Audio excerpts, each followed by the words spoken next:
standeth up to plead, and standeth to judge the people. The Lord will enter into judgment with the ancients of his people and the princes thereof.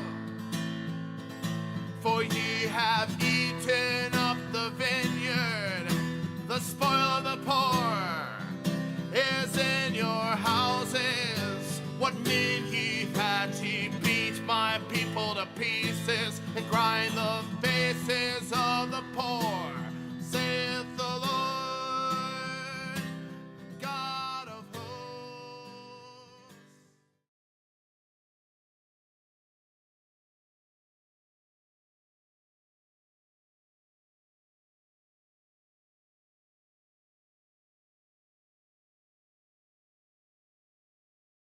Okay, for some reason it was, we got audio.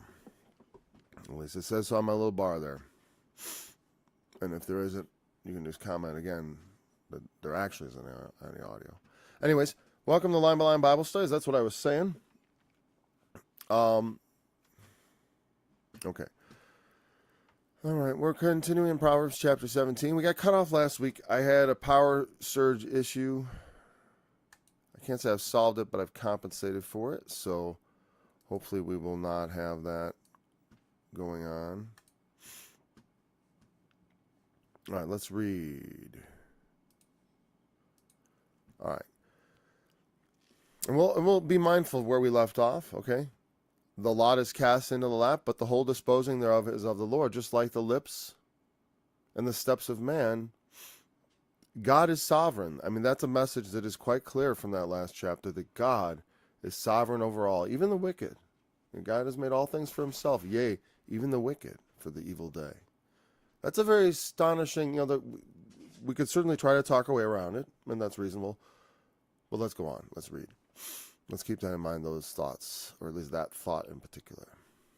Better is a dry morsel and quietness therewith than an house full of sacrifices with strife. A wise servant shall have rule over a son that causeth shame, and shall have part of the inheritance among the brethren. The fining pot is for silver, and the furnace for gold, but the Lord trieth the hearts.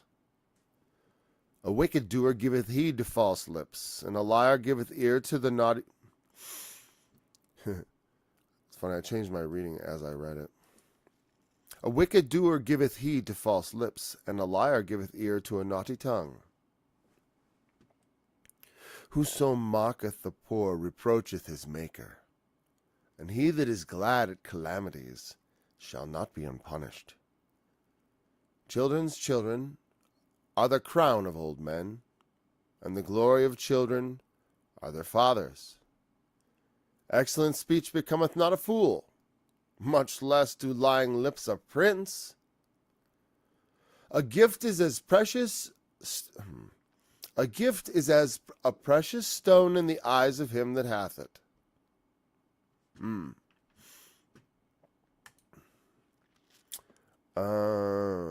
Okay. I know now.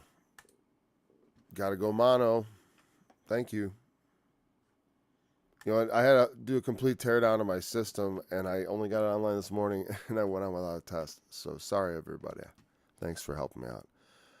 Okay. Let's go back to our text and get that sorted out. A gift is as a precious stone in the eyes of him that hath it. Whithersoever it turneth, it prospereth. He that covereth a transgression seeketh love, but he that repeateth a matter separateth very friends. Tongue-tied there, but he that repeateth a matter separateth very friends. A reproof entereth more into a wise man than 100 stripes into a fool. An evil man seeketh only rebellion. Therefore a cruel messenger shall be sent against him. Let a bear robbed of her whelps meet a man rather than a fool in his folly. Whoso regardeth evil for good, evil shall not depart from his house. The beginning of strife is as one letteth out water. Therefore leave off contention before it be meddled with. He that justifieth the wicked, and he that condemneth the just, even they both are abomination to the Lord. Wherefore is there a prince in the hand of a fool to give wisdom? Price. Wherefore is there a price in the hand of a fool to give wisdom, seeing he hath no heart to it? Okay. Wherefore is there a price in the hand of a fool to get wisdom, seeing he hath no heart to it?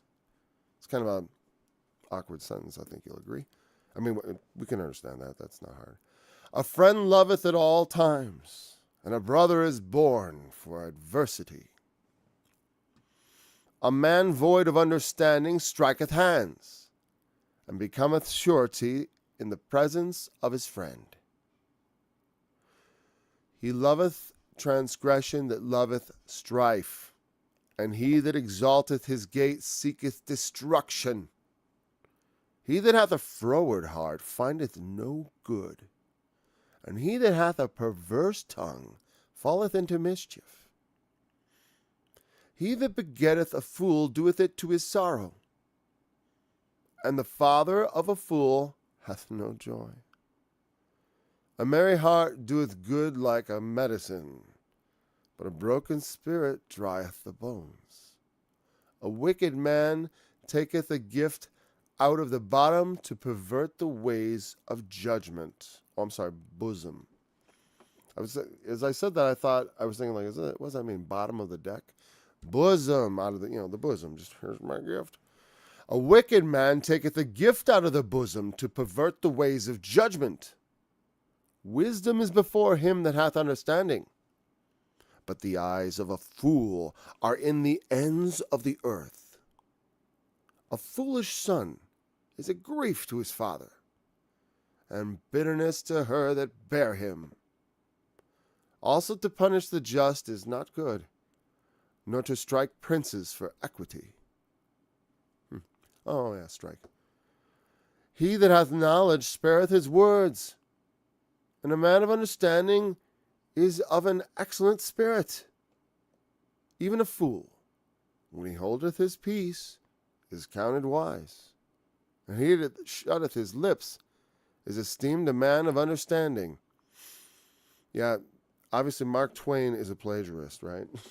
Right? It's better to keep your mouth and appear wise than to open it and remove all doubt. Or was that actually someone else? No, I think that was Mark Twain. But he may have been citing something else. I don't know if he was actually claimed to have made that up or whatever. A lot of great quotes are attributed to people sometimes that didn't actually make them. Yeah, there was one recently that came up that I remember I discovered. Like, everyone attributes this to him, but I wish it slipped my mind. It was actually, I think, something people attribute to Mark Twain that actually Mark Twain didn't say. But I don't think it was that. Anyway, so let's go back to verse 1 and start looking at one more. I love some of these are really, they go from sublime to hilarious, quite frankly. I mean, especially the one about the letting out of water. I mean, come on, that's a beautiful, I mean, that's my second urine reference in the scriptures that I'd like to always remember that that's a point. Contention is like, it's like they letting out, and I'll tell you what, I learned that lesson. I can say, yeah, that's true, man. And I think everyone knows that, like we say in English, right? Don't get into it, right? There's certain sometimes topics that are taboo or whatever in certain contexts, and you're like, yeah, that are contentious or matters of contention. I'm just trying to grab my. It always bugs me when I get down there and I don't see the next chapter lined up properly. I just want to make sure I didn't miss a verse in Proverbs 7. Oh, that's Psalm 17. No wonder it looks all weird. I was like, there's not enough verses there. But anyways, thank you for helping me work through that audio, because I had a moment there where I was almost going to just maybe stop and start again. Oh, whatever. Here's 18, finally. Though desire a man having separate himself, oh, whatever. I got it. Okay, so verse 1.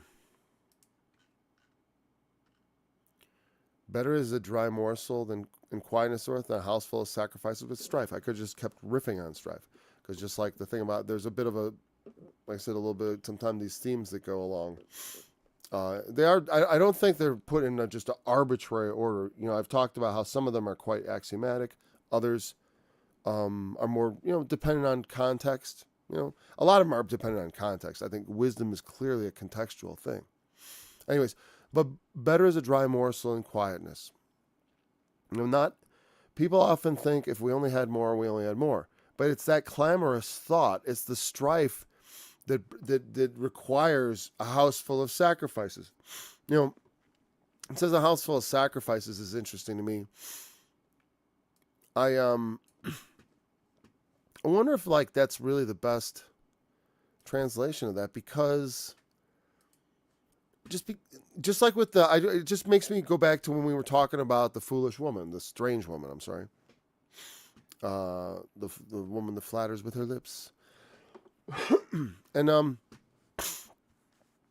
similarly,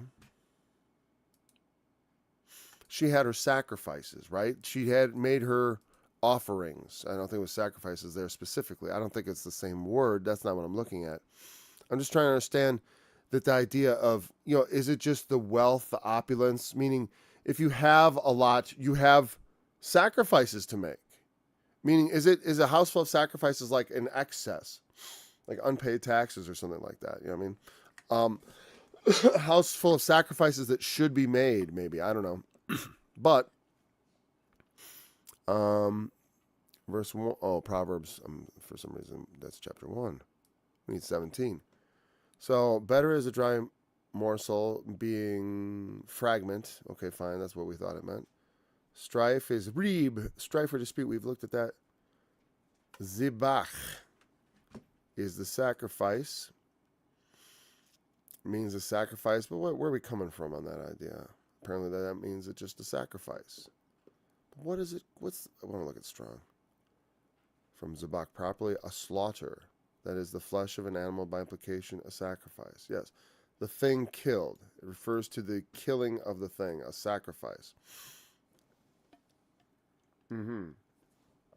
It comes from the verb that means to slaughter for sacrifice, and it's a primitive root, so we don't need to look further than that. Except perhaps, what is the basic idea behind it? Let's see. Nope, it means to slaughter an animal. So, that's the base idea of sacrifice. To kill something. And then from that, we extrapolate a lot of meaning, like giving things up for the sake of a future goal. We make metaphorical sacrifices. We kill our animal. We raise up things that are alive, right? Sometimes we do different things, right? And then we have to make a choice of one thing over another. And that thing that we don't choose, the thing that we give up is metaphorically sacrificed, right? Now, so here clearly it means killed animals in the sense of like a full larder. That's what I said. I'd like the house full of sacrifices. To me, it's more like a full freezer full of, because to me, that's some, the dry morsel. Like I said, the idea calling it sacrifices is a little bit confusing to me is like just a modern person like looking at that, just like when she says, I have my burnt offerings. It's like, why is that relevant? Why are you bringing up religion as you're seducing me, lady? That's when I read that verse, that's what I think. Like, why are you referring to God as you're trying to get me into your bed? You've made your burnt offerings today. I had conjectured of various what that might mean or signify, but I don't know. Same thing here. That's why I'm a little bit looking at that. Anyways, so they're obvious. It's like riches are not the answer to life's problems. A lot of times in relationships, I know people, I experienced it in my own family where the chief point of contentions was over money, and that is absolute foolishness.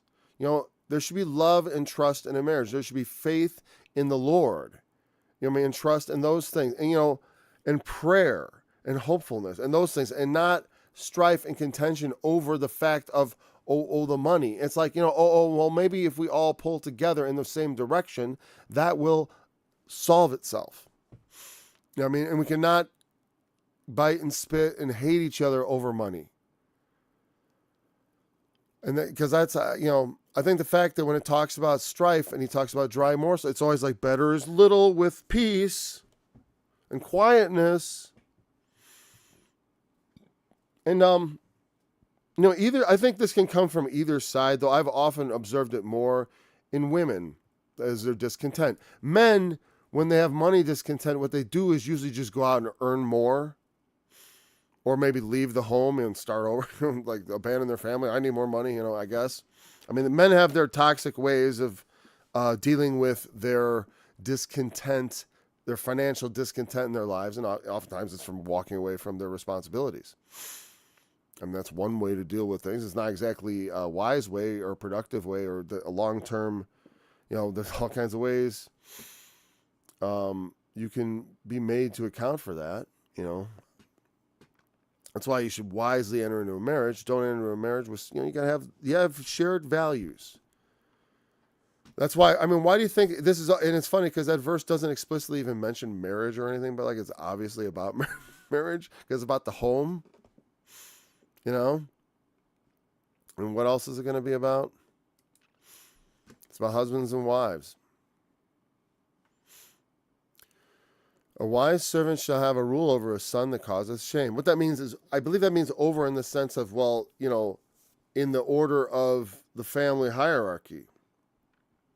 A son that causes shame, though he is a son, and and also remember again, a lot of these are aspirational commentaries. That's not necessarily how it always goes. Sometimes the family favorite, it's blood is thicker than water, Jeeves, get out of here.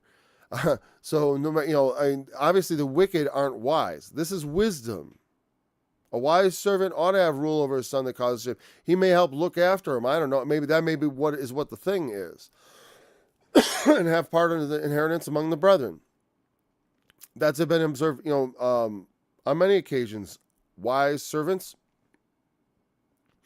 become like family, and wise masters treat them as such, and have for millennia. And we don't have really strong servant relationships anymore as far as between each other because we somewhat disdain them in the West. We absolutely disdain them. We don't really like that. But we do like it. We do embrace it in the West as far as in the Christian aspect. If we are still Christian, those of us who are, we embrace the servant aspect as well. We're servants of God. We are his servants. Right? And this also could be read metaphorically into the story of Israel. Because the Gentiles, what was Messiah going to do? Cause the Gentiles to become his servants. Crack the whip, man, over those Gentiles. Get them in the line, right? And when Israel goes astray, God chastened him with the stripes of a son, as it's written, But as it's also written in the New Testament, he has not cast off his people, whom he foreknew. God forbid. For I am also an Israelite, as he says. It's not, it's not about that. It's always about what people are doing, And though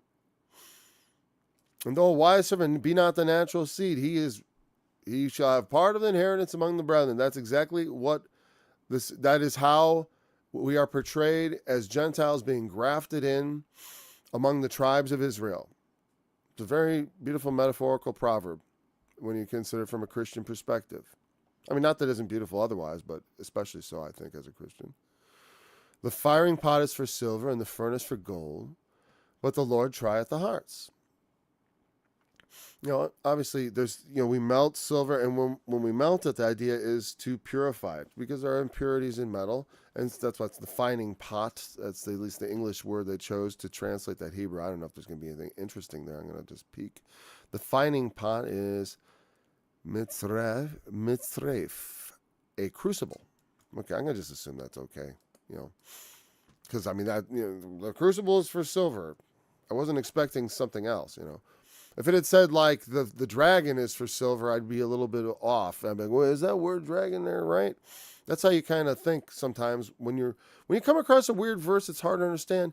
Look into it. Check other translations. I can't believe I get all this. There's still this like King James is perfect, like really strong movement out there.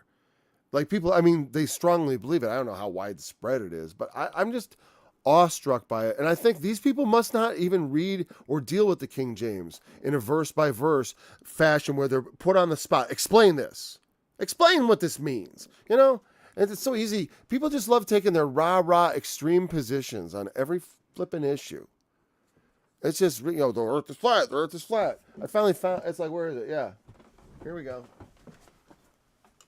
If this is the ultimate, you want to get an argument against the flat earth? Here's your ultimate flat earth argument. Astronomical calendar. I don't have many of these. This is from 96. You can buy these to this day. Astronomical calendar. It has all these, right? This is all done using Newtonian physics and the standard model of the thing. And you can, it tells you when the planets are going to be in their positions ahead of time. It'll tell you what other interesting phenomenon are going to come in the coming year. You can get with these for 2024 and observe every one of these predictions come to pass. Okay? And in my book, that's a test of truth that doesn't need to be disputed. I don't need to do any measuring or weird stuff. I can just read this thing and watch it all happen in the sky. I mean, period. So flat Earth is just a dead end, as far as I'm concerned. I don't get it. I don't even need to go through weird arguments. It's like I've never seen, where's the flat Earth version where it shows how the planets are going to be in their positions without cheating and using this? Come on. Right? Come on. All right. Finding pot. I don't know. I got flat Earth. Well, because you know what? It's like, well, the finding pot is for, you know what the finding pot is for? It's for discovering what things are. Right? And one of the important scriptural things, concepts, metaphors, prophetic things you should understand is the idea of metals. Right? Metals. We have fire. We have gold and silver. We're refining them. God refines us as the refiner's fire, right? And then there's also the idea of torment, which is to take metal and to put it to the grindstone and to spark it and thereby to test it to find out what kind of metal it is. And that's a metaphor which is used that's the basanismo, the root of the Greek word, which is translated torment, which means torture, because the meaning is the test. It is, I want you to get I want you to find out the truth of this. Get it out of them. That's what torture means. By any means necessary. Put it to the grindstone. And that's what it meant. That's how they understood the idea of torment. And that's why I say that is a metaphor. The wicked go into the firing pot and their torment is forever and ever. But, like I said, the literal truth of that is the second death. But the interrogation is complete and infinite in a sense, as far as like it never go. And that sort of aspect of it, the spiritual aspect, I believe, yes, that is an enduring thing, but not the conscious person. Their life is over. Life is not for the wicked.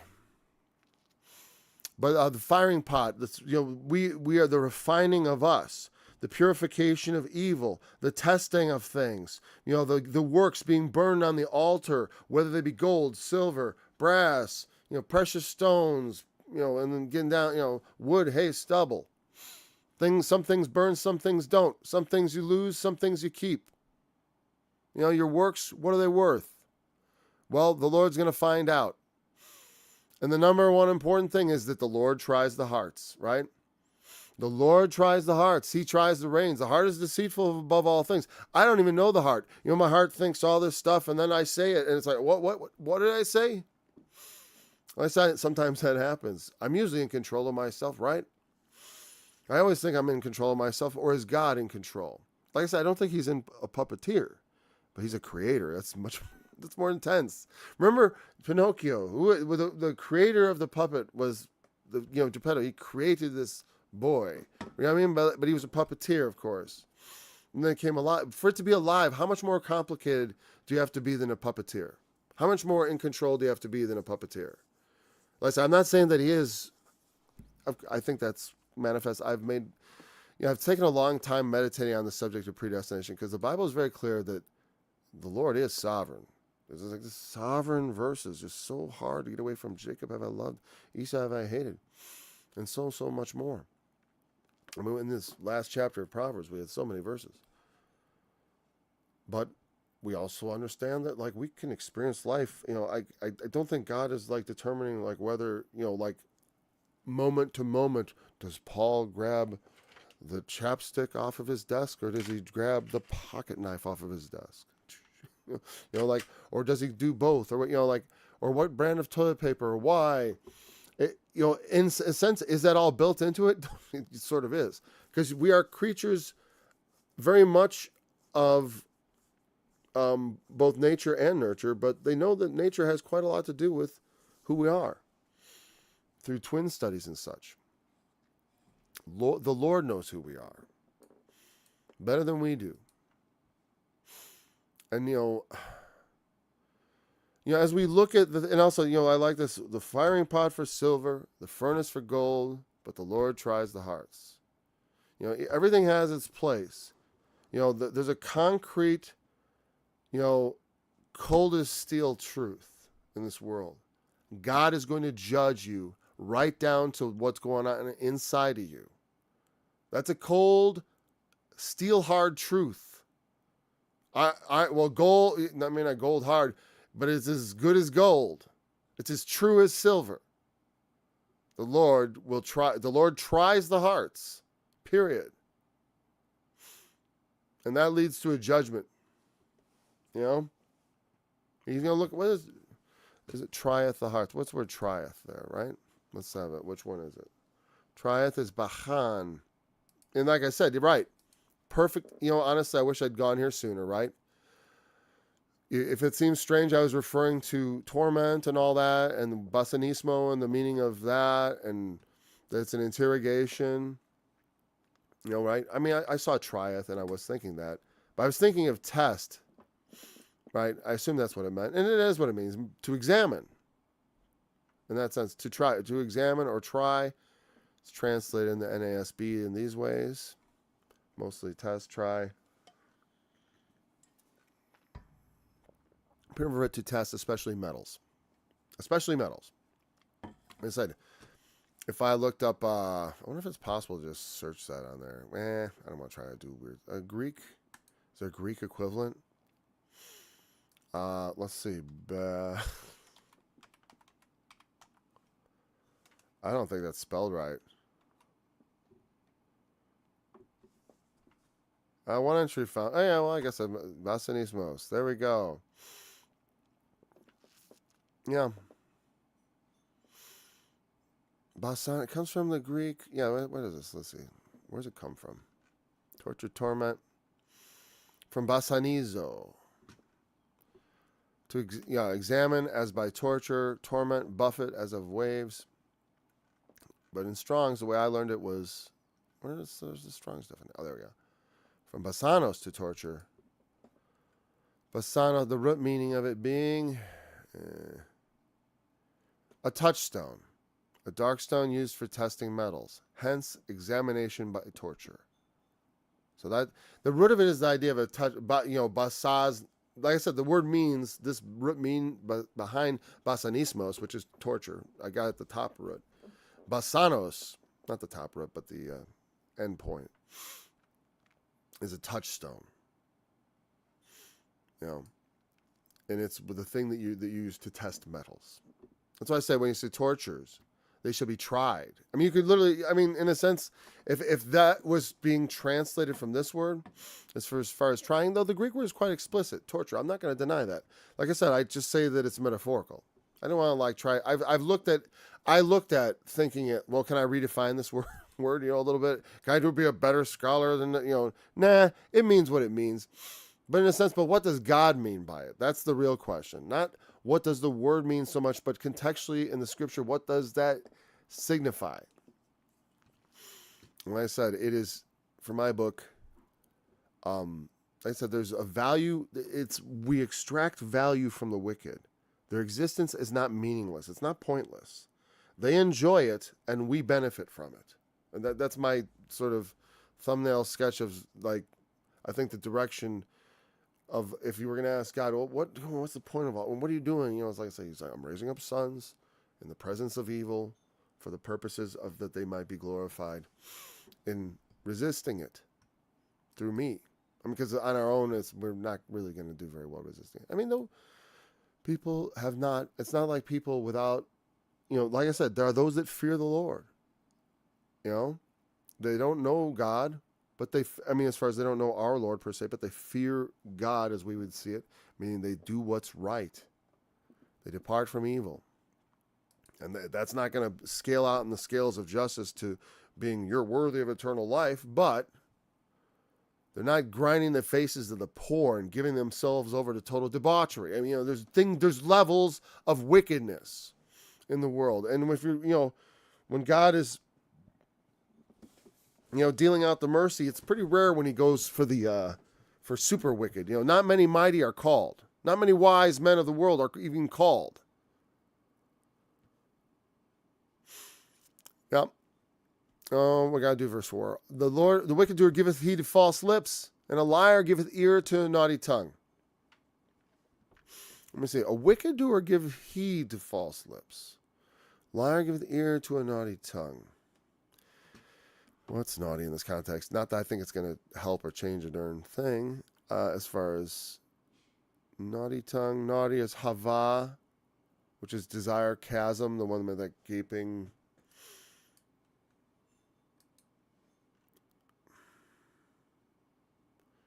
Whatever. It's like the idea of the abyssal calamity, sort of, whatever. The idea of a tongue being a calamitous abyss in this context is fine. As far as I get it, it's a bad tongue. The words are not right? Bad advice, lies, slander. And I'm just trying to think, okay, yeah, a wicked doer gives heed to does that mean like knowingly? Well, sometimes they do. Sometimes they do give heed to false lips. I mean, and there's like low-hanging fruit on that front of examples you can point to. I pointed to liars recently. I don't want to point to that. I'll point to other things. Sometimes people want to believe a lie. I said, for that cause, God will send them a strong delusion that they should believe a lie. What was the cause there? I keep going on from there. Yeah, but they love not the truth, but had pleasure in unrighteousness. It's part of it. It's like, hey, I don't take pleasure in sin. I have, but it's like I gotta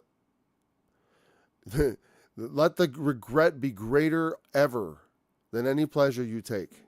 I think that's that's not a bad thing. Here's the thing. Yeah, there's something about the sadness that's coming up with the bones. I want to definitely make sure we don't go overboard in our regret, right? Because you don't want to cripple yourself with the misery of your mistakes. I understand the impulse. So I don't know. A liar listens to lies and to empty. Like I said, it seems obvious to me. Yes, they is that saying like, oh, that's the snare they fall into, or that's just part of how wicked they are? I'm not sure. That's why I'm a little stuck there. So let's move on. Because maybe something will occur to us as we go along. Whoso mocketh the poor reproacheth his maker, and he that is glad at calamities shall not be unpunished. That's the poor are not to be. The people despise poverty. As I was talking about the first verse, right? But the people can't. People have just a dry morsel. They can't be quiet. Having food and raiment, they can't be content. I try to content myself with food and raiment. As far or the general equivalent of just enough.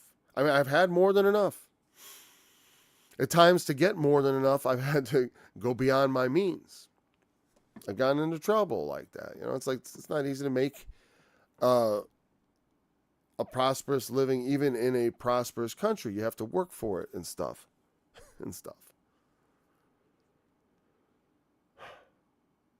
And yeah. And the thing is, mocking the poor, like I said, it's not so much mock. How much like this? I think that's that word that means like. Well, let's see. Does it really mean mock? Maybe it's that word that means mock literally, but also in a sense, like I said, in the sense that mockery, like, blah, blah, blah, you're just jabber, jabber, jabber, it means you despise something. You don't even hear it. It's like, yeah, yeah, yeah. When you talk, I don't even listen. You know, and that sort of indicates a sort of having, well, let's look at mock and then let's look at reproach, because the two things may be the same or similar. To mock, deride, or stammer. To mock or deride, stammer. To deride by implication, as if imitating a foreigner. So that, I'm sorry, I didn't bring you along. So this word is the word for the first one, I believe.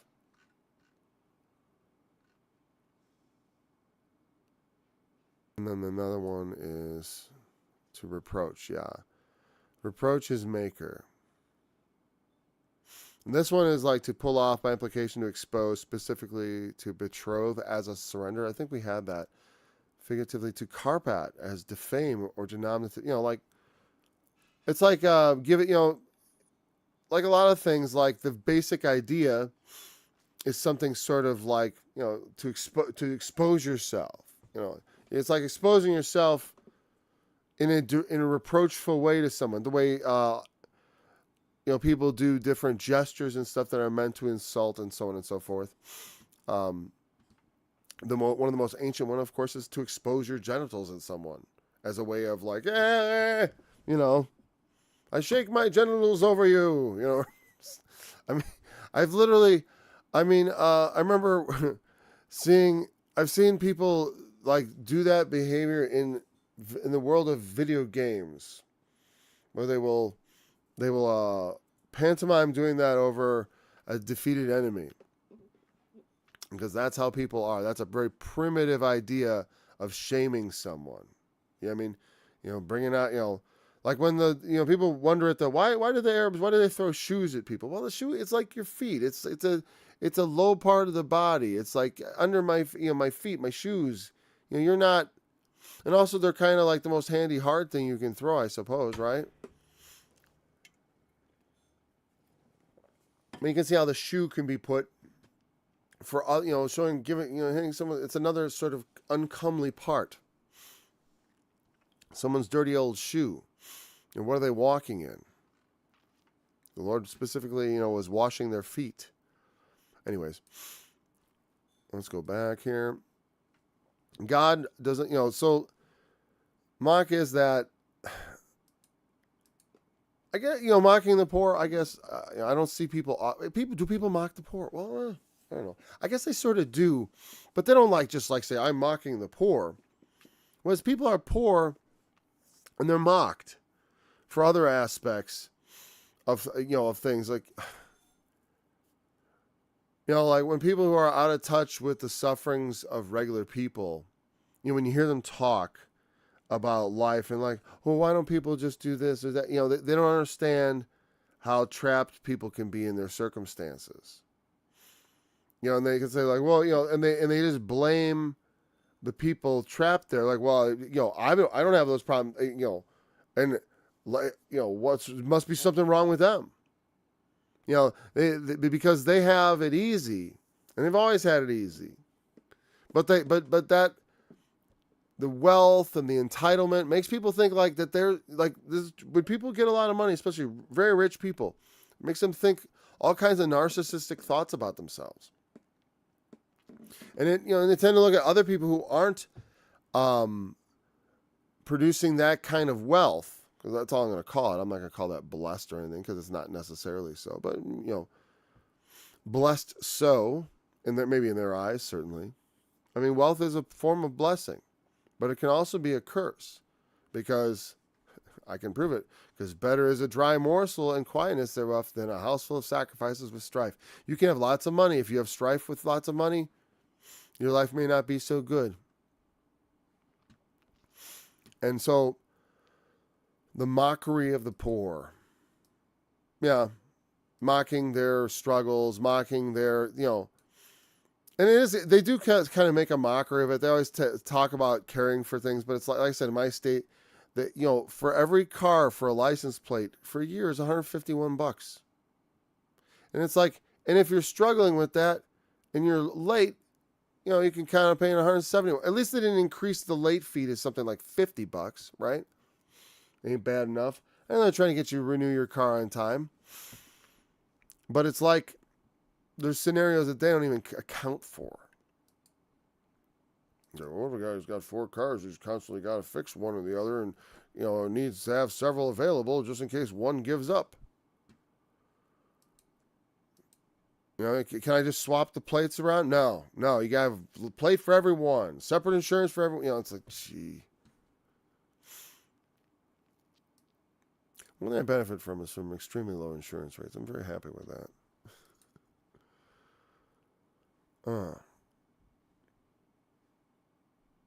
So, yeah, poverty is a calamity, obviously, from the perspective here, because I think that's like saying, he that is glad at calamities, glad at the misfortune of the others, mocking the misfortune of others, blaming the victim, so to speak. I mean, and like, sometimes poverty is the result, like you see people homeless, and it's like, because drug addiction is a huge driver of that, especially right now. In times past, it has been like, there have been times when people are homeless because they couldn't find work. They literally was no jobs and stuff, and they didn't, there wasn't. I mean, there are many times when people throughout history where people went on the move and were on the road and like hobos and stuff like that from the Great Depression. And that wasn't driven by, I mean, I'm sure there was alcoholism involved from time to time. They're called winos sometimes, right? And a lot of that comes from economic hardship. You say, well, pull up your bootstraps. And it's like, sure, I agree. But sometimes guys get so down, it's like they don't, pulling up bootstraps, it's like, well, that's good, but it's like, I'm a Christian. And so I think a little more is required of me. When a guy can pull himself up, but on some level, there's a complexity. You want to help people, of course, do what you can. But on a certain level, there's some things that people can only do for themselves, or they need, it's things they need to take up themselves with the Lord. You can do so much for people to help them when they're poor or whatever, or they got calamities in their life. And you should never be glad at it, mock at it. I know people who have suffered. I've had my share of minor sufferings that I can imagine, like, whoa, imagine that magnified a whole lot. Imagine that every day. When you broke your leg, when you broke your foot, and remember all that pain, how you said that was a new 10 for you? It's like that was me. I broke my foot, and I had the most pain I'd ever experienced. It almost took me out of consciousness. I broke my 5th metatarsal. This is a couple of years ago, right? I probably talked about it. But imagine if like after that happened, that throbbing pain, where it went back down to like 8 for like a couple of days, where I was like, oh, this is what 8 is now. Okay. Because an 8 is what I consider, I'm bearing an 8. I like to think of myself as a guy who can take an 8. When it gets to 9, I'm crawling to bed. When it's to 10, I'm passing out. And that's that. But I think that's the wrong, whatever the pain scale. I know there's a lot of controversy with all that. And drugs is a huge driver of poverty and homelessness and probably fatherlessness too, because a lot of these guys are taken down by that. But, it's like, and you think about it, there's whole industries that sprung up around supposedly taking care of the problem, but these people are not taken care of. They're more of enabled to continue the destruction and calamity of their lives.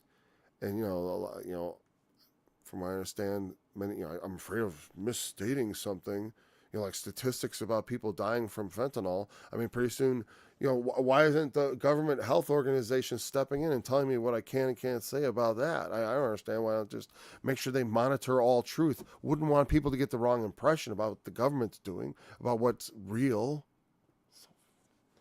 Just about enough, man. People have poverty, like Jesus said and they also have calamities, like the man born blind. I like thinking about calamity more than Poverty is a form of calamity that can come on someone. It can literally come on you. It is generally not, like Phil Oakes, there but for fortune. I mean, yeah, sort of. But most homeless people you're looking at, it's not quite fortune. I mean, it's something else going on. There's predictable forces at work. It's not just like I was working and a whirlwind passed through and tore down my home and and killed my family, and I lost all my things and now I have nothing and I'm homeless. What I mean? Where it's like, oh wow, man, something took you down. It's like, no, well, it's almost like that. It's like, oh, well, I started shooting heroin and fentanyl and it was like a whirlwind. It came through my home and destroyed everything, I guess. And in that sense, but like I said, at the bottom of it, it's like we're sort of, I've struggled with those things, and I understand, not fentanyl per se, but I know, like I said, I haven't had the huge calamities of life. I've had minor calamities of life. I've had minor drug issues. I've had minor alcohol issues. I had, I mean, when I see when I see other cases, I'm like, okay, I get it. I understand why this is such a big issue for some people. It destroys their lives. Never be glad at it. Always be compassionate towards those who suffer. It is, it's one of the things that should mark us as Christians. I mean, it is one of those things that just it should be absolutely, I mean, because like I said, we're not, perfection is our goal, but there are some things that are just like, it's too easy to not just know that that's how we ought to be. Not that I'm, whatever. Well, we know. But to me, it's shocking sometimes the degree to which people who call themselves Christians are just so unchristian in all their lives. It's just that's their beliefs. That's their brand. I love Jesus. Jesus is great, man. I got pictures of him hanging around the wall. I love that cross. I love that story, the resurrection. I don't know. To me, it's like it has to translate into the way I actually live, or my beliefs are kind of a sham. Kind of. I mean, it's like, because it's easy to just claim a bunch of beliefs. I mean, there's other religions, it's that, but there's something more, something real. If it's not different, then it's not Christianity, as far as I'm concerned. That's why it's like it's not about legalism. And that's why when I put out my video for One Ball Man on my other channel, I opened with the scripture of Deuteronomy 23.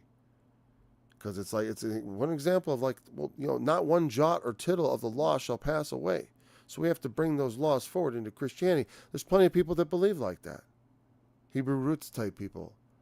And as for me, I absolutely reject them. Because, like I said, you can't say, oh, Paul, no, that doesn't, it's okay.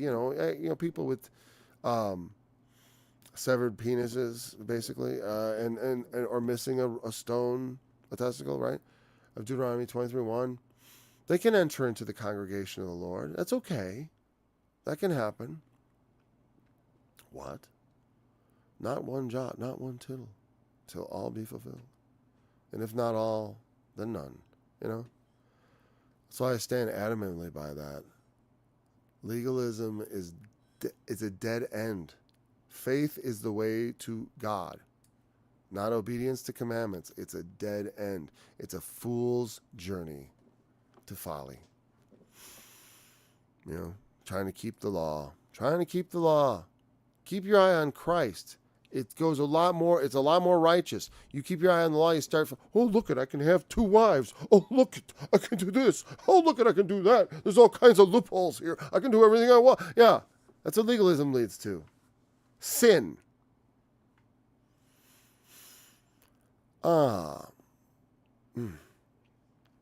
Children shall another crown of old men. Oh, I know what that's about. I got one now. I got a granddaughter, and it's definitely different than having your own child. I feel very. I'm like, well, it's very, it's very nice. I can only imagine the more they are, the more crowning it feels. Not that not that I feel like I go around like this, but like with, I got my crown on my head, like some sort of unpleasant person. We must use the little slang there. Unpleasant person will do. We shouldn't use slang. We should come up with nice, strong English words. So the people who, use too much slang, then people are like, what do you mean? If they don't know your slang. The glory of children are their fathers. Kids love to be able to talk about their father. Now, that's why it's such a shame, all the fatherlessness. Everyone loves to believe their father is a badass or even a weirdo.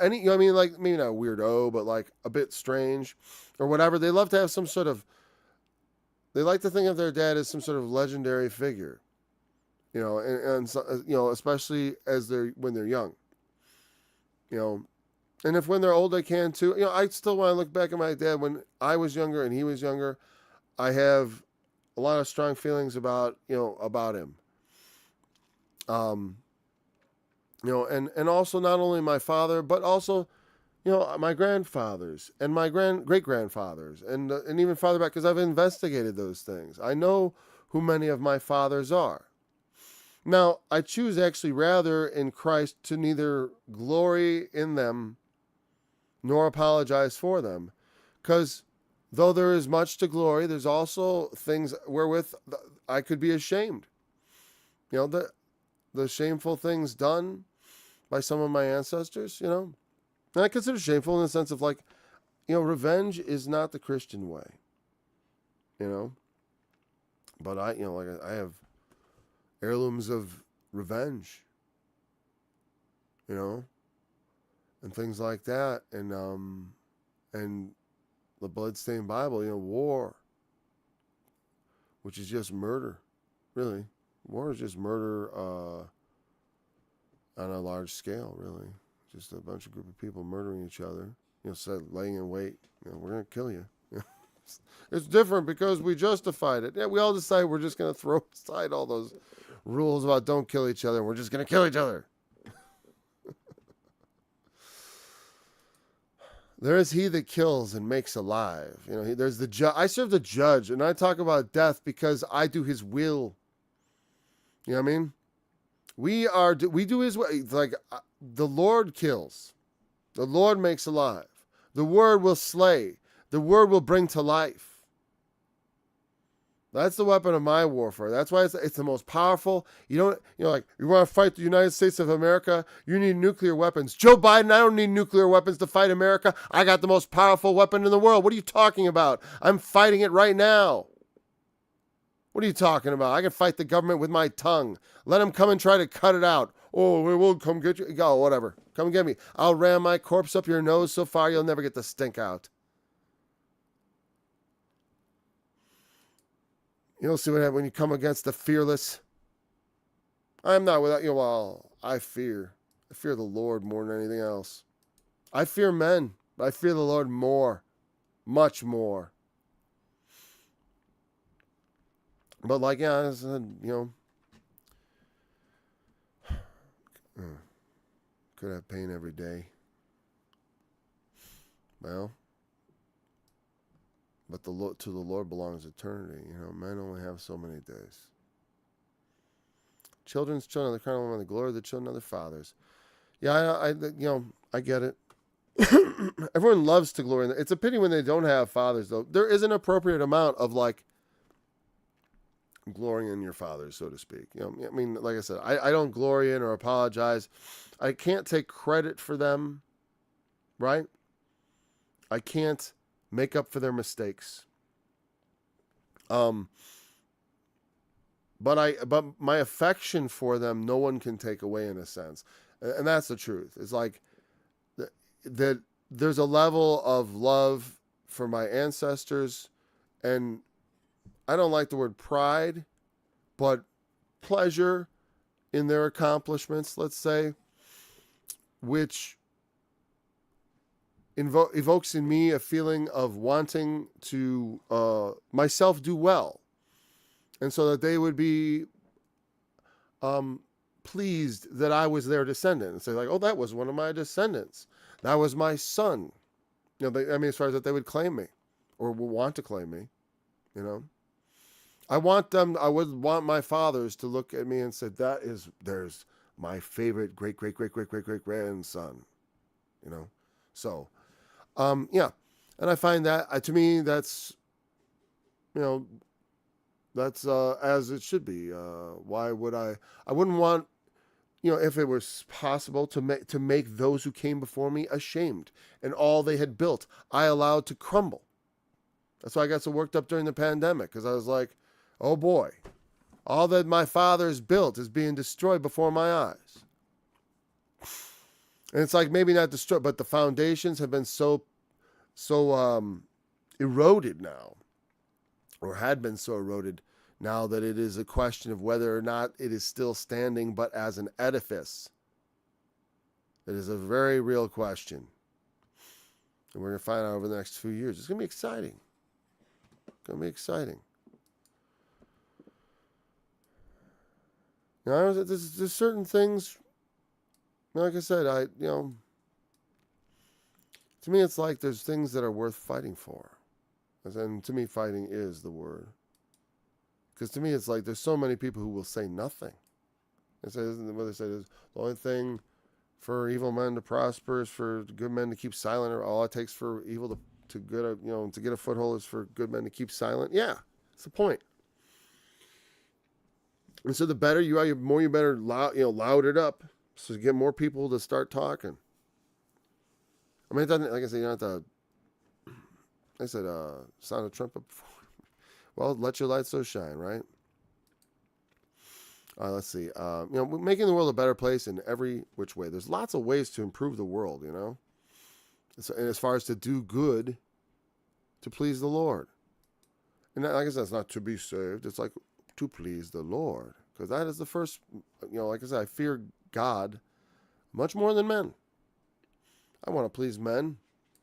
When I think of pleasing my ancestors, though, I only think of the ones who would care that I was a man of God, and that would please them. Otherwise, it's like some of my ancestors would probably be more interested in what, I don't know what they'd be interested in. Well, when you come before the judgment of God, you'd like to have relatives, I don't know what could help you out. I don't know. There's no such thing. No other man can save you. Only Christ. You can only pass through Christ. There's no other person who's going to stand there and take your part or be your attorney. It'll just be you and your conscience before the Lord. Excellent speech becometh not a fool, much less do lying lips a prince. I already took up an hour. Wow. Again, so excellence of speech. It is. It's interesting.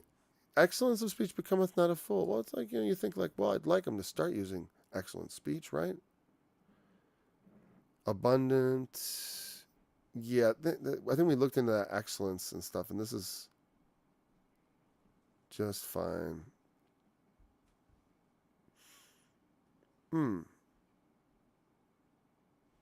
Lying looks more like deceitful anyways, but I don't think we need to go. I'm not going to bring it up on the screen.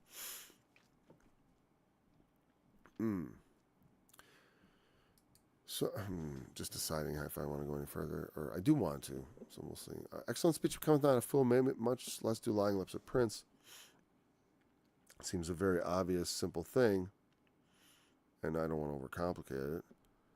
But it is a weird, but like I said, it's like you think like, well, I want the fool to turn from his folly. But in a sense, there's a lot of absolutism, not in a sense, but there's a lot of absolutism in the book of Proverbs, where it's like fools and the wicked. That's why it's like, you get these things where it's like, the wicked will this and that, and it seems like, well, there's no hope for the wicked. And then when you start thinking of, our sinful nature, and you start thinking like, well, what is this? Is this against me forever and all time? It's like, no. It is, but it's a commentary on the reality of it's not given in the light of Christ's salvation. You must interpret it in the light of Christ's salvation. It would, if a fool could have excellent speech, then he wouldn't be a fool. That's the thing, is because the Lord has said, when a fool's mouth opens, like Mark Twain perhaps said, it's better to keep your mouth shut and appear to be a fool, or something like that, rather than it is better to keep your mouth shut and appear to be a fool than to open your mouth and remove all doubt. Something like that. I'm sure someone knows the exact quote. And I think I've had someone quote it to me before, but the chances of me remembering it are zero.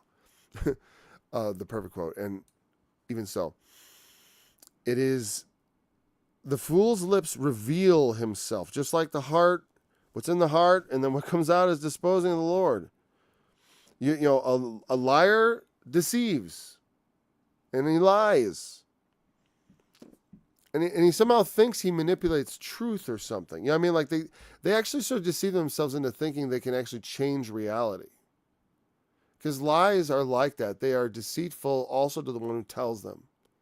It makes you feel like you've almost like what, if you lie to the critical person and they believe your lie, then it becomes like that thing didn't happen. You know? It's like it never happened. There are no consequences. But it's not true.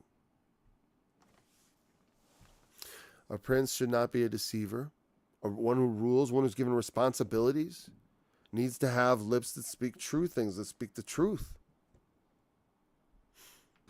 It's inappropriate for a prince to be a liar. But it's funny that we accept as proverbial the lies of politicians. Why do we accept that? Why? Why do we let them lie to us? Like, on a certain level, there's some things in government which we are having trouble, the government should make illegal because it involves enriching people in Congress and their families and stuff. It should all be illegal. A lot of this, wives of congressmen become lobbyists and all this shenanigans that goes on, and everyone partakes of in this Washington money machine. And all this stuff should be made illegal because it's tremendously wasteful. It hurts the country. People are getting rich off of, for no good reason other than that they have good contacts in the government. It should all be, but we can't get it made illegal because they're all benefiting from it. The system, the people who we're sending to represent us and to, make, to govern our country responsibly, let's just put it that way, and and according to law, when they just won't do it. Well, and when they won't do it ethically, when they won't make the ethical decision to say, like, this shouldn't be, and anyone tries to propose such a thing, no votes for that. I see it all the time.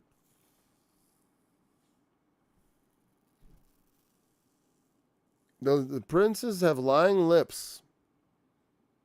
You can tell they're lying because their mouths are moving, right? Isn't that what they say about politicians? And they don't all, I get it, they don't all lie every moment, whatever, but there is so much lying that goes on, and it's sometimes, it's like this understood, of course they're lying, but at the same time, it seems like a lot of people just take everything they say for granted, especially the news.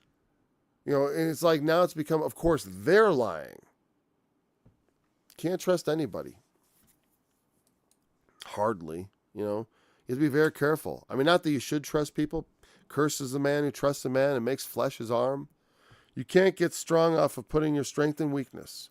You got to put your trust in Christ, right? You have to, maybe let's just leave it off with let's just talk a little bit about this. Nah, we're going to be done. I should get going. We'll pick it up at verse 8 tomorrow. Because I was like, I was going to wax eloquent or whatever. Let's go on. Thanks for joining me today. We'll look forward to being back in tomorrow. Until then, remember, testimony of Jesus is the spirit of prophecy. The Lord standeth up to plead, and standeth to judge the people. The Lord will enter into judgment with the ancients of his people and the princes thereof. For ye have eaten up the vineyard, the spoil of the poor is in your houses. What mean ye that ye beat my people to pieces and grind the